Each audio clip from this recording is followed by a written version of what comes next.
ఖమ్మం ప్రకాష్ నగర్ మున్నేరుపై నిర్మించిన check dam కూల్చివేతతో ప్రజల తాగునీటి సమస్య తీవ్రమైంది. దీంతో బీఆర్ఎస్ శ్రేణులు పెద్ద ఎత్తున చెక్ డ్యాం వద్ద నిరసనలకు దిగారు. అధికారులు ఎలాంటి నివేదికలు ఇవ్వకుండానే మంత్రి తుమ్మల నాగేశ్వరరావు ఆదేశాలతో చెక్ డ్యాంను కూల్చారని బీఆర్ఎస్ ఆరోపిస్తుంది. ఈ సందర్భంగా కాంగ్రెస్ కు వ్యతిరేకంగా నినాదాలు చేశారు. డ్యాం కూల్చివేతతో ప్రజలకు తాగునీటి సమస్య వచ్చిందని నేతలు ఆర్జీసీ కృష్ణ, పగడాల నాగరాజు, మాజీ సుడా చైర్మన్ విజయ్ తదితరులు అన్నారు. అనంతరం ప్రకాష్ నగర్ బ్రిడ్జ్ పై కూర్చుని నిరసన తెలిపారు. మళ్లీ చెక్ డ్యాం ను పునరుద్ధరణ చేయాలని వారు డిమాండ్ చేశారు.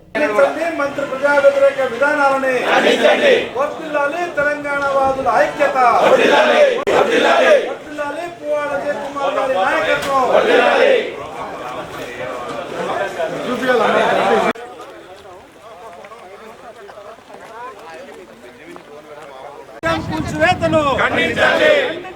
ప్రకాష్ నగర్ చెక్ డ్యాం కూల్చివేతను ప్రజలకు మంచినీళ్లు లేకుండా మంత్రి గారి కుట్ర వైఖరిని రక్షించాలి.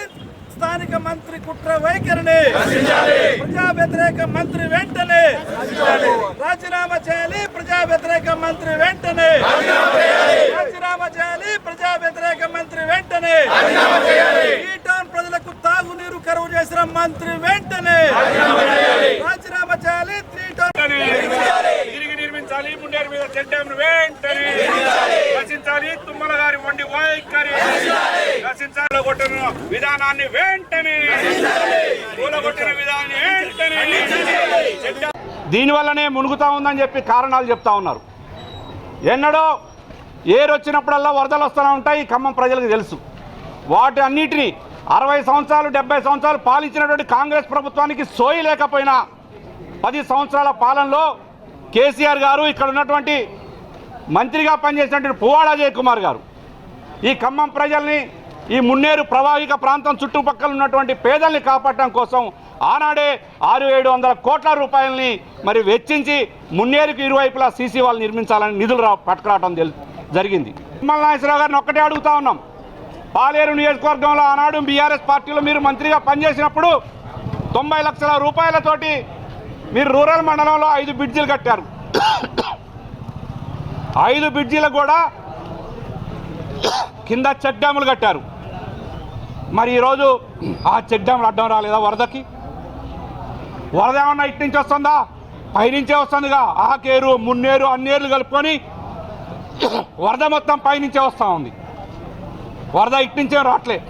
మరి అవి కూలగొట్టుకుంటూ రావాలి కదా ముందు. తుమ్మల నాగేశ్వరరావు గారు, మీరు పాలేరులో ఇవాళ పొంగులేటి శ్రీనివాసరెడ్డి గారు మంత్రిగా ఉన్నాడు. మీకు వాటిని పోయి కూలగొట్టే దమ్ముందా? కూలగొట్టురండి. ఇక్కడ ఏమీ లేదు, అడిగేవారు లేరు, ప్రశ్నించేవారు లేరు. అన్ని పార్టీలు మేమే గంప కింద గుత్తలా కంపేసుకున్నాం. ఎవరేం మాట్లాడాలని అనే ఉద్దేశంతో ఇందాక చెప్పిన విధంగా పువ్వాడ అజయ్ కుమార్ గారు ఆనవాళ్ళు కూడా తూడ్చే దానిలో జరిగినటువంటి కుట్ర ఇది. సంవత్సరాలైనటువంటి బ్రిడ్జి చెక్కు చెదరలే. ఈరోజు దేనివల్ల ఏం కూలుతాయని చెప్పి చెక్ డ్యామ్ను గొలగొట్టారు.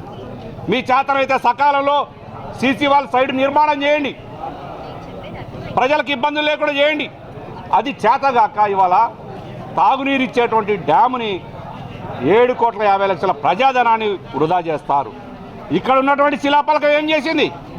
పువ్వాడ అజయ్ కుమార్ గారు శంకుస్థాపన చేసింది, ప్రారంభోత్సవం చేసిన శిలాపలకాన్ని కూడా దూడ్చిపెట్టారు కదా.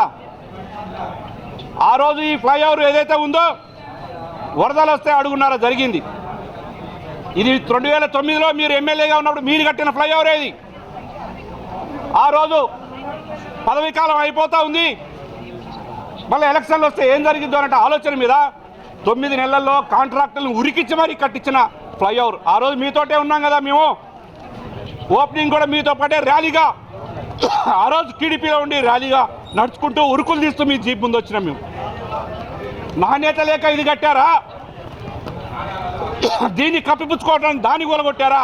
మీరే ప్రజలకు సమానం చెప్పాలి. కేసీఆర్ ప్రభుత్వంలో అప్పటి మంత్రిగా ఉన్న పువ్వాడ అజయ్ కుమార్ గారికి ఈ 3 టౌన్ ప్రజలు రిక్వెస్ట్ మేరకు అక్కడ గ్రౌండ్ వాటర్ లేక ఏదైతే ప్రజలు ఇబ్బంది పడుతున్నారో వారి ఇబ్బందుల్ని గమనించి మన పువ్వాడ అజయ్ కుమార్ గారు ఇక్కడ దాదాపు 7.45 కోట్ల వ్యయంతో 3 మీటర్ల హైట్తో ఇక్కడ చెక్ డ్యామ్ని నిర్మించడం జరిగింది. దానివల్ల ఇక్కడ 30 ఫీట్ల లోతులోనే నీళ్లు రావడం జరిగింది. దాన్ని ఇప్పుడు ఏదైతే ఇప్పుడున్న కాంగ్రెస్ ప్రభుత్వం కూల్చడంలోనే నెంబర్ 1గా ఉంది. ఏదైతే హైదరాబాద్లో హైడ్రాన్ పెట్టి అక్కడ కూల్చుతున్నారో అదేవిధంగా ఆయన పందాలోనే ఇక్కడున్న 3 మంత్రులు, ముఖ్యంగా తుమ్మల నాగేశ్వరరావు ఆయన కాన్స్టిట్యున్సీలో ఈ చెక్ డ్యామ్ని కూల్చడం జరిగింది. ఏదైతే అప్పటి ఇరిగేషన్ అధికారులు ఇచ్చిన రిపోర్ట్తోనే ఇక్కడ చెక్ డ్యామ్ని నిర్మించడం జరిగింది. ఆ రిపోర్టుని కూడా కాదని చెప్పి ఇప్పుడు కలెక్టర్ ఇరిగేషన్ అధికారులను కూడా సంప్రదించకుండా కలెక్టర్ని అడ్డం పెట్టుకొని ఏదైతే వరదలు విపత్తుల కారణంతో ఏదైనా కలెక్టర్ ఆధ్వర్యంలో చేయొచ్చనే డిజాస్టర్ మేనేజ్మెంట్ని అడ్డం పెట్టుకొని తుమ్మల నాగేశ్వరరావు ఆయన కలెక్టర్తో ఈ పని చేయించడం జరిగింది. బీఆర్ఎస్ పార్టీ ఆందోళనని ఉధృతం చేస్తుంది. రాబోయే రోజుల్లో త్వరలోనే ఈ చెక్ డ్యామ్ని మరలా పునర్నిర్మించాలని కోరుకుంటూ